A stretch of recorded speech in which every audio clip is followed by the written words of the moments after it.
চীন সফর শেষে দেশে ফেরাচ্ছেন প্রধানমন্ত্রী তারেক রহমান। বেইজিংয়ের সাথে ব্যবসা বিনিয়োগ সম্পর্ক নতুন উচ্চতায় পৌঁছার আশা। ঘুম যেন আর না ফিরে অভিব্যক্তি মির্জা ফখরুলের। সংসদীয় কমিটি গঠন করে ক্ষতিগ্রস্ত পরিবারগুলোর পাশে দাঁড়ানোর পরামর্শ ডেপুটি স্পিকারের। মাদক নিয়ন্ত্রণে আধুনিক অস্ত্র দেয়া হবে অধিদপ্তরকে। চলছে সাবেক আইজিপি বেনজিরকে দেশে আনার জোর চেষ্টা, জানিয়েছেন স্বরাষ্ট্রমন্ত্রী।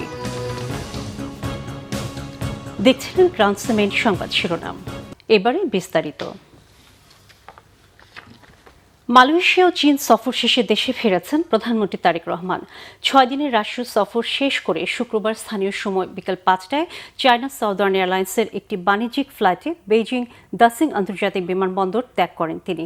বাংলাদেশ সময় রাত 8টায় হযরত শাহজালাল বিমানবন্দরে পৌঁছায় বিমানটি।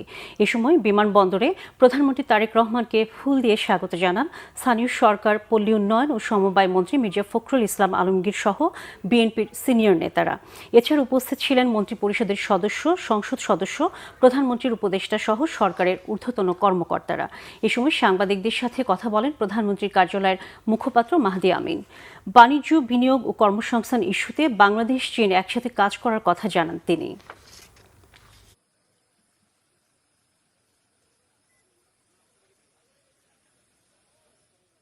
বাংলাদেশের স্বার্থ সংশ্লিষ্ট প্রতিটি বিষয় নিয়ে মাননীয় প্রধানমন্ত্রী মালয়েশিয়ার রাজা এবং প্রধানমন্ত্রী এবং চীনের প্রিমিয়ার এবং প্রেসিডেন্টের সাথে ডিটেলে আলোচনা করেছেন। বাংলাদেশের স্বার্থ, বাংলাদেশের সার্বভৌমত্ব এবং বাংলাদেশের বিনিয়োগ কীভাবে বৃদ্ধি করা যায়, বাণিজ্যের প্রসার কীভাবে করা যায়, কর্মসংস্থান কীভাবে সৃষ্টি করা যায়। এর আগে শুক্রবার সকালে প্রধানমন্ত্রী তারেক রহমান গুরুত্বপূর্ণ বৈঠক করেন চীনের প্রেসিডেন্ট শি জিনপিং এর সাথে। এতে বাণিজ্য, বিনিয়োগ ও কর্মসংস্থানের পাশাপাশি দুদেশের জনগণের মধ্যে যোগাযোগ বাড়ানোর মাধ্যমে সম্পর্ক নতুন উচ্চতায় পৌঁছানোর আশা তারেক রহমানের। বিস্তারিত জাহাঙ্গীর আকন্দের রিপোর্টে। চীন সফরের শেষ দিনে শুক্রবার সকালে গ্রেট হলে প্রধানমন্ত্রী তারেক রহমান বৈঠক করেন চীনের প্রেসিডেন্ট শি জিনপিং এর সাথে।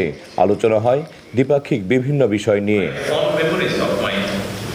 বৈঠকে চীনের প্রেসিডেন্ট বাংলাদেশে তারেক রহমানের নেতৃত্বের প্রশংসা করেন। বাংলাদেশের উন্নয়নে দীর্ঘমেয়াদে সমর্থন থাকবে চীনের। They will support Bangladesh's Prime Minister, Honorable Tariq Rahman, to lead the country towards prosperity. China is ready to align with Bangladesh's development. সফর নিয়ে সংবাদ সম্মেলনে কথা বলেন প্রধানমন্ত্রী কার্যালয়ের মুখপাত্র মাহদি আমিন। তিনি জানান, চীনের পক্ষ থেকে বাংলাদেশ মিয়ানমার চীনের ইকোনমিক করিডোরের প্রস্তাব দেওয়া হয়েছে। প্রেসিডেন্ট শি জিনপিং এর সাথে মাননীয় প্রধানমন্ত্রী জনাব তারেক রহমানের এবং সেখানে প্রস্তাবনা এসছে যে কিভাবে বাংলাদেশ থেকে মায়ানমার এবং চীন হয়ে একটি ইকোনমিক করিডোর তৈরি করা যায়, যে ইকোনমিক করিডোরের মূল উদ্দেশ্য হবে বাংলাদেশের অর্থনীতিকে আরও ব্যাপ্তি বাড়ানো, ইকোনমিক ট্রানজ্যাকশন বাড়ানো এবং মাল্টিমোডাল ট্রান্সপোর্টেশনটাকে আরও এনহ্যান্স করা।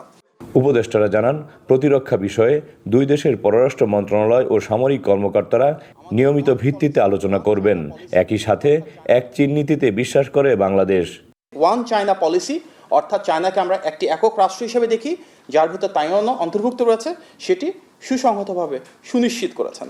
This visit to the People's Republic of China will always remain a historic point, a point from which Bangladesh projects its positive influence in the region and the world. সংবাদ সম্মেলনে জানানো হয়, Rohingya প্রত্যাবাসনে Bangladesh Myanmar আলোচনায় সহায়তা করবে চীন। ব্রিক্সের সদস্য পেতে বাংলাদেশ আবেদন করলে চীন পাশে থাকবে বলেও জানানো হয় সংবাদ সম্মেলনে। এদিকে সকালে চীনের ঐতিহাসিক তিয়ানআনমেন স্কয়ারের স্মৃতিস্তম্ভে চীনের বিপ্লবী বীরদের প্রতি পুষ্পস্তবক অর্পণ করে শ্রদ্ধা জানিয়েছেন প্রধানমন্ত্রী তারেক রহমান। পুষ্পস্তবক অর্পণের পর প্রধানমন্ত্রী কিছুক্ষণ নীরবে দাঁড়িয়ে চীনের বিপ্লবী বীরদের স্মৃতির প্রতি গভীর শ্রদ্ধা জানান।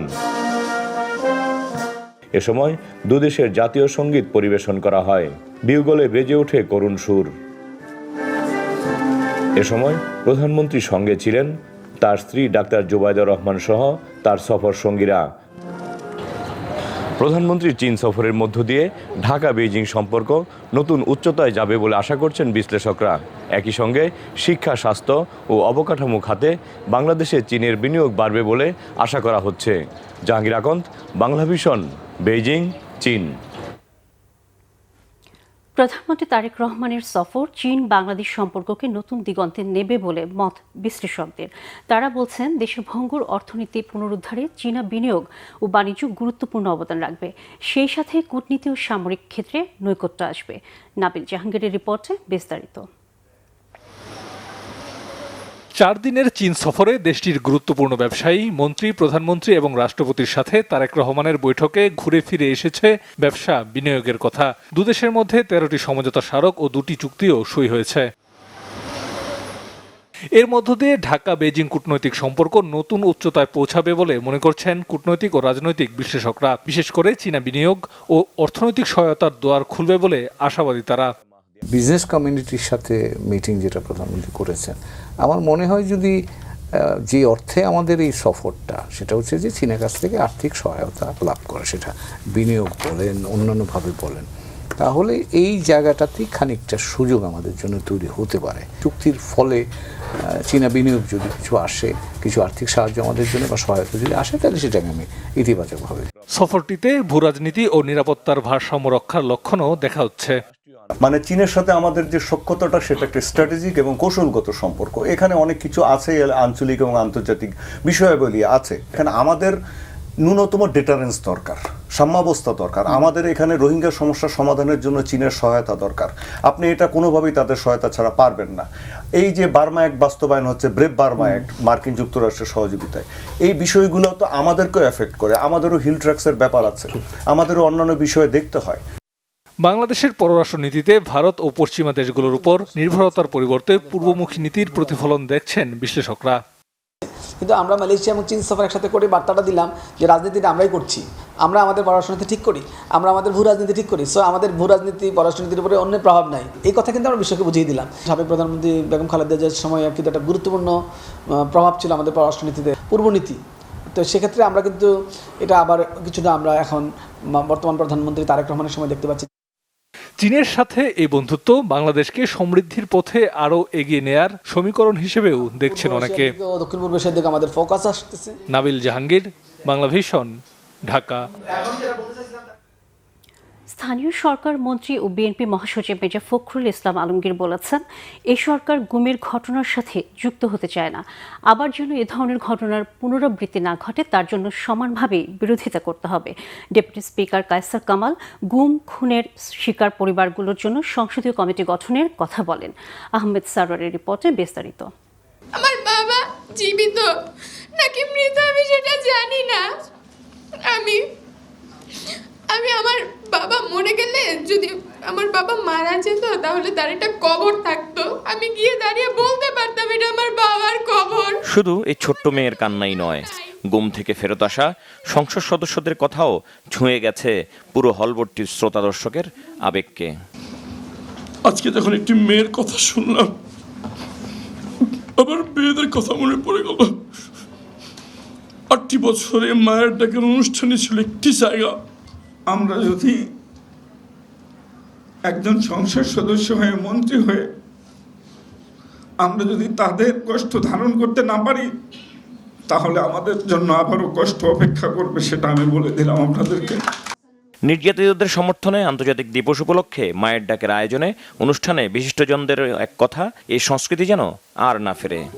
যে আমরা যারা গুম হয়েছে, পরিবার যারা সংকটের মধ্যে আছে, তাদের যেন সেরকম একটি ভাতার ব্যবস্থা করা হয়।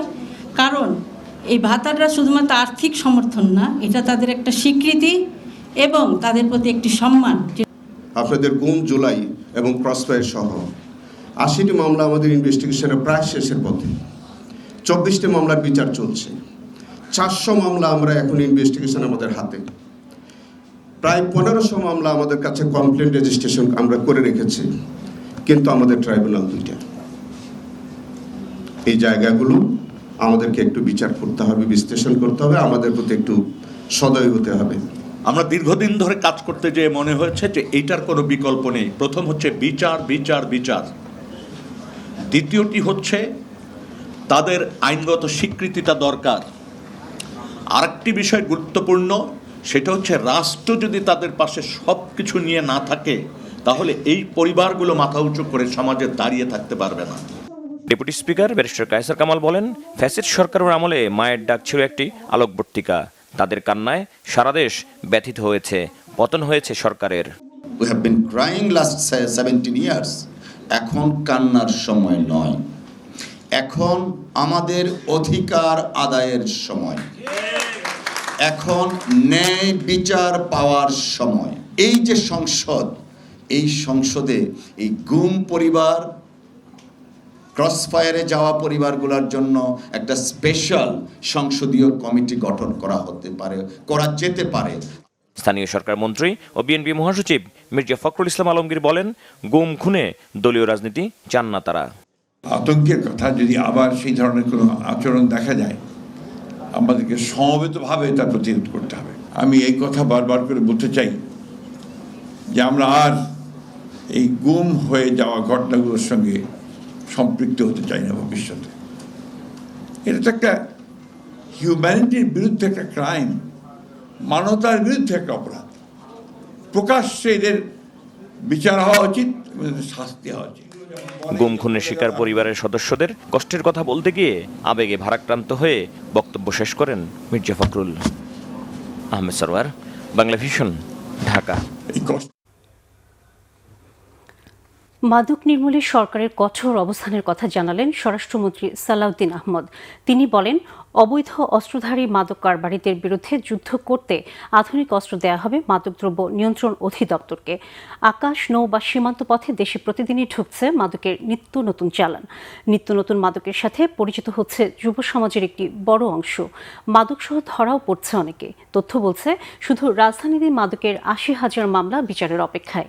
মাদকদ্রব্যের অপব্যবহার ও অবৈধ পাচার বিরোধী আন্তর্জাতিক দিবস উপলক্ষে শুক্রবার রাজধানীর ওসমানী স্মৃতি মিলনায়তনে আলোচনা সভার আয়োজন করা হয়। প্রধান অতিথি স্বরাষ্ট্রমন্ত্রী সালাউদ্দিন আহমদ জানান, মাদক নির্মূলে নতুন আইন ও অস্ত্র ব্যবহারে সরকারের শক্ত অবস্থানের কথা। পরে সীমান্তে ভারতের পুশিন ইস্যুতে সাংবাদিকদের প্রশ্নের জবাবে স্বরাষ্ট্রমন্ত্রী বলেন, বিজিবি সতর্ক রয়েছে। এরপর সাবেক আইজিপি বেনজির ইস্যুতেও কথা বলেন স্বরাষ্ট্রমন্ত্রী। জানান, হাদি হত্যার আসামিদের ভারত থেকে ফিরিয়ে আনার চেষ্টার কথাও।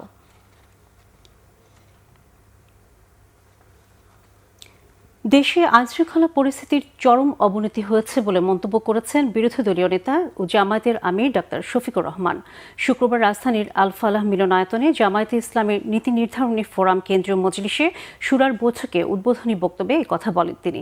জুলাই সনদ ও গণভোটের রায় বাস্তবায়ন না হওয়ায় দেশে কোনো পরিবর্তন আসেনি মন্তব্য করে দাবি আদায়ে জনগণকে সাথে নিয়ে প্রতিরোধ গড়ে তোলা হবে বলেও হুঁশিয়ারি দেন ডাক্তার শফিকুর রহমান।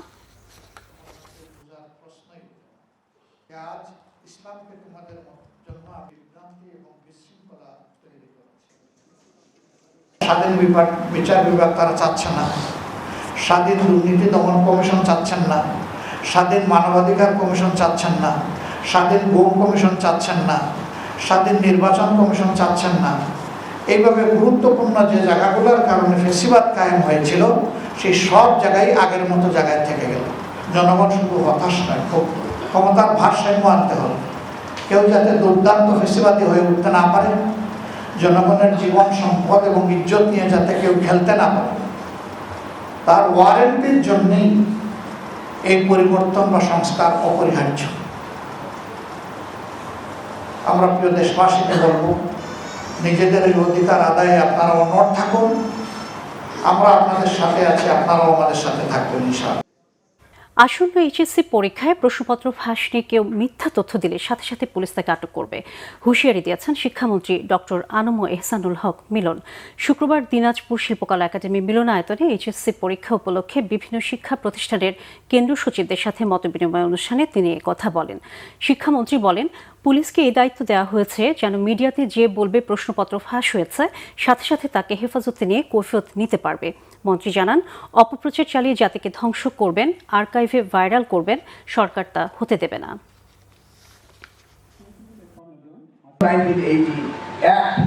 আমরা নতুনভাবে এবার সংসদে এনেছি যে যদি কেউ প্রশ্নপত্র আউট হয় এবং তার সাথে সংশ্লিষ্ট থাকে, এমন ব্যবস্থা নেওয়া হবে যে সারা জীবনের জন্য মনে থাকে।